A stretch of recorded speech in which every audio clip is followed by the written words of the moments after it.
Secretaria, bienvenida, buenos días, nos alegra saludarla en esta mañana de viernes. Felipe, buenos días para ti y para todas las personas que nos están viendo.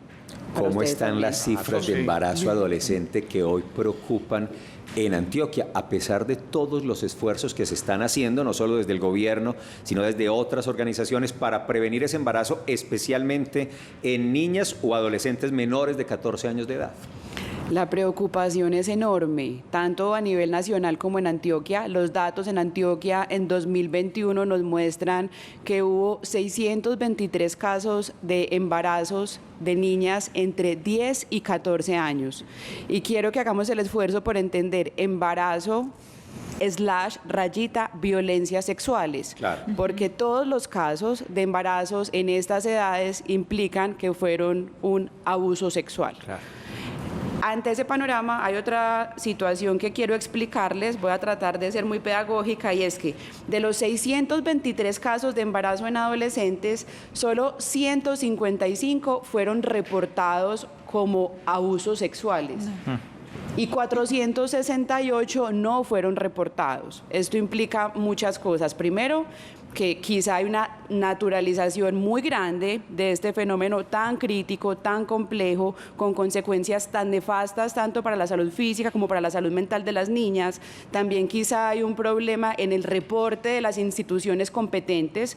Cuando hay una violencia sexual y las niñas o las mujeres acuden por salud, quizá por la cultura del reporte del dato, porque eso es un evento de interés en salud pública, es decir, pone en riesgo, obviamente, la salud de esas niñas, pero la salud de las poblaciones. Entonces, que se reporte como un evento de salud pública, pues nos dice, esto no es un asunto del ámbito privado, no es de lo que pasa en la casa de esa niña, sino que como sociedad en pleno y como institucionalidad hay que darle respuesta. Entonces, de los 623 casos, que solo 155 sean reportados como una violencia sexual, es igual o es más aún preocupante que la cifra misma. Pero además, secretaria, entonces marca un énfasis problemático que es al mismo tiempo un reto, y usted lo está describiendo, es la naturalidad, porque en buena parte de estos casos, yo no tendría la estadística, hay aceptación familiar de la mamá, de los papás, del entorno familiar. ¿Qué están haciendo?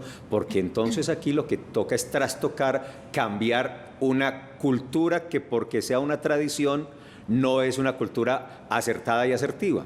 Yo creo que ese es el primer llamado, ¿cierto? Una vez recogemos la información, se vuelve noticia a nivel nacional, aunque es un fenómeno que, como tú lo nombras, culturalmente se ha dado en Antioquia, ¿cierto? Principalmente en subregiones como el área metropolitana, Urabá, Bajo Cauca. Los embarazos en niñas y adolescentes siempre han sido altos. En este momento la pandemia seguro aumentó esas cifras. El reto que tenemos es, claro, institucionalmente hay unas acciones claras que seguro tendremos que reforzar, pero el llamado es a ese, a que como sociedad nos volquemos al cuidado de las niñas y de las adolescentes. Una niña no está preparada para un embarazo. Las consecuencias en su salud física y en la salud física de ese niño que nacería son muy críticas. Hay veces hay casos de malnutrición en esas menores. Los niños nacen con bajo peso al nacer. Hay infecciones de transmisión sexual. Hay abortos espontáneos. Un cuerpo de una niña no está preparado para ser mamá. Y más con la consecuencia de la violencia sexual en términos de su salud mental y el posterior embarazo. ¿Eso qué implica? Imagínense la angustia de una niña para contarle a su familia que está en embarazo, el temor al rechazo, claro, la posibilidad de desescolarizarse. Sí. Cuando vemos esto en tanto detalle, entendemos que no es un asunto menor, que es de mucha preocupación y que nos compete, claro, que a las instituciones garantizar el derecho de las niñas a una vida libre de violencias, pero también a todas y a cada una de las personas que vemos una niña en riesgo. Secretaria, ¿se tiene algún conocimiento de qué tanto los agresores hacen parte de la misma familia, los abusadores? Porque, como usted lo dice, un embarazo en una niña de 10 a 14 años es producto de un abuso, y eso sucede con los abusos sexuales, muchos ahí en la familia. ¿También en el caso de embarazos adolescentes pasa esto? Sí, también pasa eso. Cuando analizamos el comportamiento de las violencias contra las mujeres, para que lo tengamos muy claro, por ejemplo, de los más de 16.000 casos que se reportaron en 2021, alrededor del 80% fueron contra las mujeres, obviamente, pero en un entorno familiar.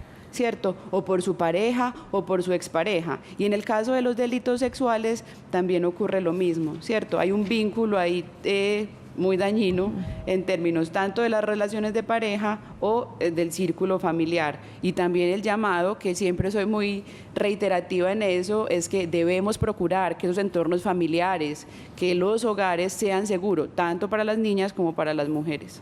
Secretaria, ese tema, usted lo ha hablado, debemos rodear a estas niñas pues que tienen estos embarazos, pero realmente se está dando ese acompañamiento, que no queden solas, que no exista la desescolarización y pues todo lo que implica un embarazo. Bueno, voy a hablar un poco como de las acciones institucionales. Al respecto, pues lo que hicimos fue activar hay una mesa departamental de erradicación de violencia contra las mujeres, y esa mesa a su vez tiene una subcomisión que es la subcomisión de niñas y adolescentes. Ahí no está solo la Secretaría de las Mujeres de Antioquia, sino que hay institucionalidad y otras organizaciones no gubernamentales que velan por la garantía de los derechos de las niñas y las adolescentes. Ahí lo primero que hicimos fue analizar esto, ¿cierto? Entender lo que yo les acabo de decir, cómo estamos en términos de la notificación en los municipios. ¿Por qué? Una vez notificados los casos, por ejemplo, la ruta seguiría. Primero, activar toda la ruta de atención por un abuso sexual, ¿cierto? Claro. Segundo, importantísimo, toda la anticoncepción para que esa niña no tenga un segundo embarazo. Entonces, cuando les digo que no hay reporte, la preocupación es esa. ¿Qué pasa con este paso a paso que yo les estoy nombrando cuando hay una niña en embarazo?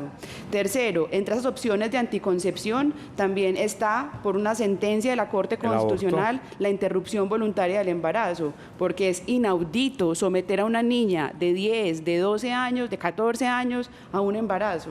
Entonces, lo primero que estamos haciendo es activando con las mesas municipales de erradicación de violencia contra las mujeres, en donde está el sector salud, el sector protección, es decir, las comisarías de familia, y el sector justicia, porque también hay que mirar qué hacemos para que las niñas accedan a la justicia porque fueron abusadas sexualmente. Entonces, en este detalle que yo les digo de cuántos casos reportados, cuántos no, estamos haciendo una búsqueda uno a uno en cada municipio para acompañar a las niñas donde esos niños ya nacieron, y verificando que este paso a paso se dé. Eso en términos de atención.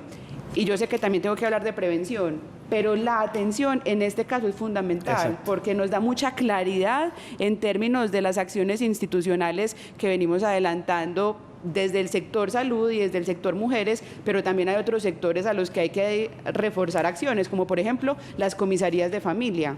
Como también miramos quizá, que seguro es lo más lo que está pasando, cómo se entienden los casos de abuso sexual en las comisarías de familia, cómo está el conocimiento de las funcionarias y de los funcionarios en términos de abordar el caso desde un enfoque de género, que eso implica que se determine como un abuso sexual, que se reporte, para que todas estas acciones que se desencadenan después de reportarlo, pues se den, y esa garantía de derechos o ese restablecimiento de derechos a esa niña se dé. Eso por un lado.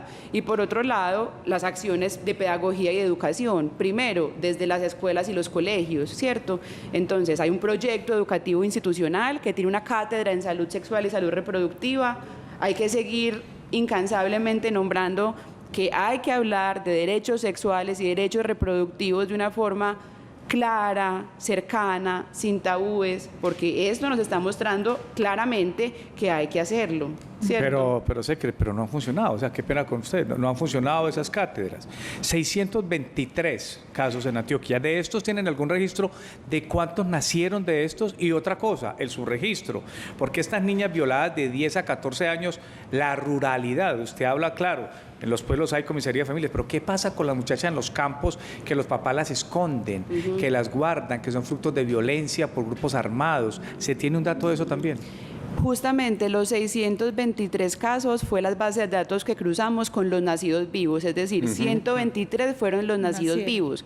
Y cuando yo les digo los no reportados, fue que lo cruzamos con el CIVIGILA, que es el Sistema de Vigilancia Epidemiológica, que nos permite ver que fueron reportados como abusos sexuales. Entonces, gravísimo los casos de los nacidos vivos, gravísimo, más gravísimo el silencio epidemiológico, es decir, esos municipios donde no hay reporte de nada, porque ahí sí no tendríamos cómo desde la institucionalidad primero hacer este llamado contundente, con cifras, con evidencia, haciendo también un llamado a las otras instituciones como las comisarías de familia, como las que permiten el acceso a la justicia como la Fiscalía, porque son un montón de asuntos como en cadena, ¿cierto? Primero, lo que culturalmente, como Felipe muy claro nos lo contaba, naturalizamos, ¿cierto? Hay subregiones del departamento que lamentablemente se normaliza y es normal que las niñas desde muy corta edad tengan matrimonios, estén ya en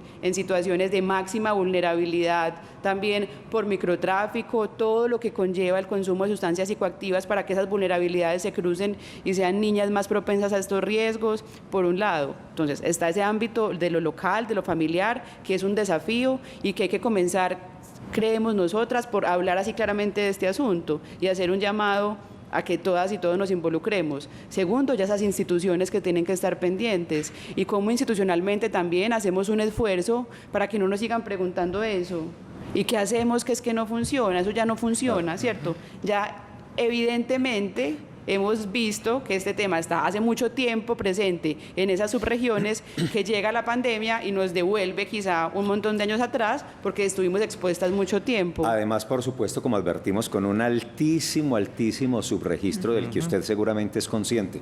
Secretaria, son las 7:23, usted tiene una rueda de prensa a las 7:30, por fortuna es aquí cerquita, pero no se retire sin por lo menos un comentario a propósito de los feminicidios este año y del incremento del 6% de las violencias contra las mujeres. ¿Usted no siente como un poquito como de rabia, de impotencia, de insatisfacción, a veces hasta de incapacidad para controlar una condición tan terrible como lo que está ocurriendo? ¿Qué piensa de eso? Yo creo que he decidido hacer una cosa con la rabia y con la frustración, y es llenarme de ímpetu para decir en todas las oportunidades que tenga, primero, que ninguna violencia es tolerable. Segundo, que tenemos el deber de institucionalmente fortalecernos para poder acompañar a las mujeres víctimas.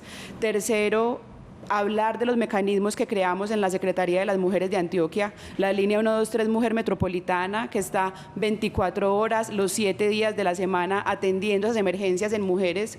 Una cifra chiquita, creo que ya me tengo que ir, pero que es muy importante.